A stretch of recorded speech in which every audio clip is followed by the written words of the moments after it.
Bonjour. Eh bien, je vais me représenter. Pour ceux qui ne me connaissent pas, je suis Hakim, le papa du petit Yanis, qui a été tué le 5 février sur un passage piéton devant sa mère et ses sœurs.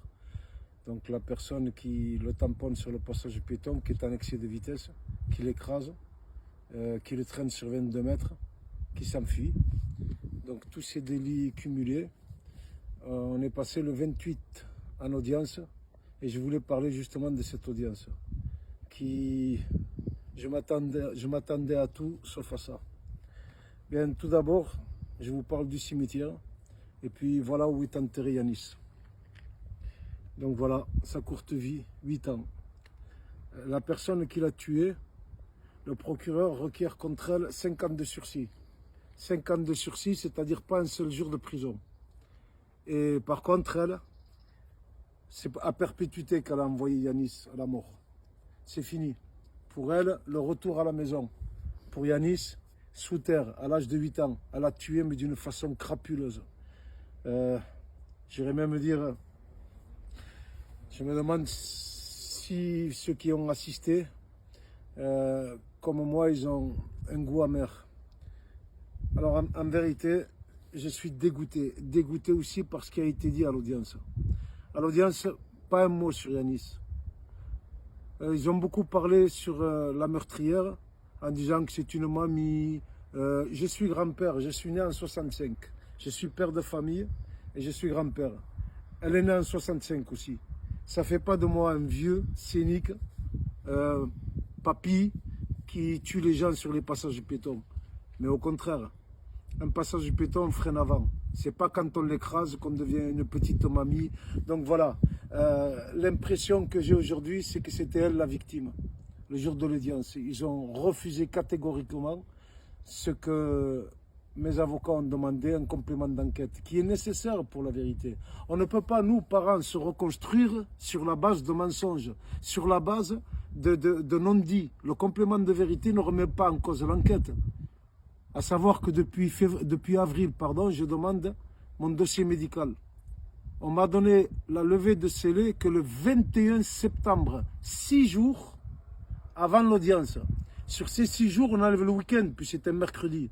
Donc le samedi, dimanche à moins, il ne vous laisse que 4 jours. Jeudi, vendredi, lundi, mardi. Donc en 4 jours, il y a eu une demande qui a été faite par écrit via le procureur, en demandant justement à aller dans ce sens, le complément d'enquête. Le procureur s'est étonné de recevoir aussi tardivement ce complément d'enquête. Par ailleurs, il ne s'étonne pas que lui m'autorise à voir le dossier médical que le 21 septembre. Il a bien fallu que je prenne les notes et que ces notes soient envoyées chez les avocats pour qu'eux-mêmes, ça, plus d'autres problèmes qu'il y a donc, en vue de la vérité, quand ils les ont reçus, on fait la demande. Fatalement, ce n'est pas nous qui sommes en retard. Donc voilà. Alors le fait de questions-réponses, on ne m'a pas donné à moi la possibilité de parler avec le procureur. En fait, c'est un jeu de rôle. C'est lui qui a à l'avant-dernier la parole et en dernier, c'est la défense. La défense aussi, qui a fustigé Yanis, celui qui est là, celui que sa cliente a tué. Elle a tué, c'est une réalité, c'est une vérité. Tout le monde a le droit d'avoir un avocat, il n'y a pas de problème là-dessus. On a tous droit à être défendu, même le pire des meurtriers. Sauf, de quel droit il se permet de dire que c'est Yanis qui a échappé à la vigilance de la mer alors qu'il est sur le passage piéton? En quoi c'est une faute que Yanis traverse sur le passage piéton?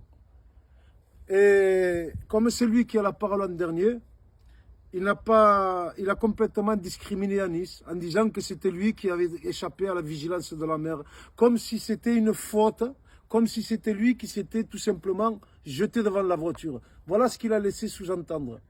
Un avocat que je ne conseillerai à personne. Je ne dirai pas son nom, ça ne vaut même pas le coup de lui faire de la publicité. En tout cas, voilà ce qu'il en pense. Il aurait dû faire profil bas, demander pardon, dire que c'est une tragédie, un drame, que cet enfant avait le droit de vivre. Il aurait dû parler de l'erreur de conduite, puisque là, semble-t-il, ce serait tout à fait normal que sur un passage piéton, elle roule à plus de 50 km/h. Ce serait tout à fait normal qu'elle le tamponne, puisqu'il n'aurait pas dû être là, si j'ai compris sa façon de voir les choses. L'horreur absolue. Aujourd'hui, nous, victimes, on attendait des réponses au niveau de la justice. Pour toute réponse, on a eu le refus du complément d'enquête. Bon, il y a un appel qui a été fait sur le refus. La présidente, me semble-t-il, une fois qu'on a quand même fait part, nous, parents, par le biais d'un courrier de ma femme et moi-même, expliquer qu'on a besoin de cette vérité pour se reconstruire. On a besoin de cette vérité pour faire notre deuil. Et surtout, pour donner à Sofia un peu de force, puisqu'elle elle est complètement détruite depuis la mort de son frère.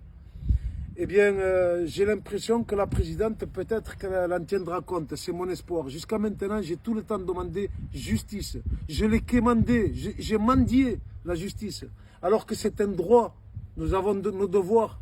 Mais si un enfant comme Yanis, qui a été tué sur le passage piéton, n'a pas le droit, lui, à la vérité, n'a pas le droit, lui, à la justice, elle a condamné à la mort et à nous, à la souffrance à perpétuité. Lui est enterré là, et la personne qui l'a tué, elle est chez elle. Le procureur ne requiert que 5 ans de sursis, c'est-à-dire 0 jour de prison. 0. Même pas une amende.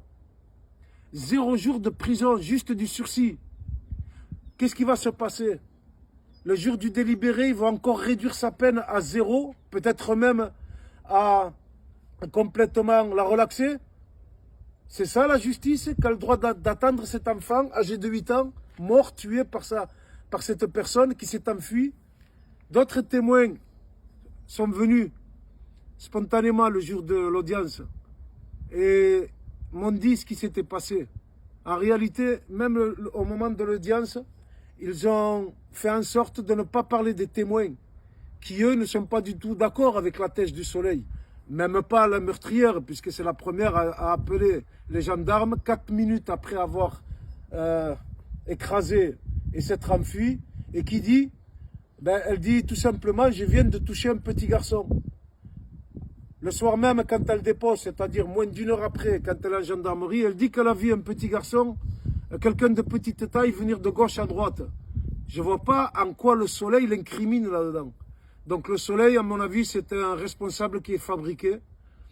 Cette mamie qui n'est pas plus mamie que moi, je suis un papy, donc je tue personne, je sais encore me servir d'un frein, et surtout respecter le passage piéton, et surtout pas mettre la vie des autres en danger en roulant à une vitesse excessive.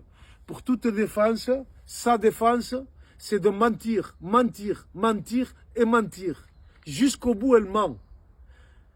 Et puis voilà, je suis indigné. J'en appelle à tout le monde, s'il vous plaît, pour la mémoire de Yanis. Pas comme cette personne qui a pris la défense de la meurtrière en disant que c'était lui le fautif, entre parenthèses, en disant que c'était lui qui avait échappé à la vigilance de la mer. Alors qu'on sait tous qu'il y avait un premier véhicule qui s'est arrêté, ils étaient sur le passage piéton et il était complètement prioritaire. C'est à elle de freiner. Donc s'il vous plaît, j'en appelle à vous pour essayer de faire venir un maximum de médias, puisque le délibéré sera rendu le 8 novembre.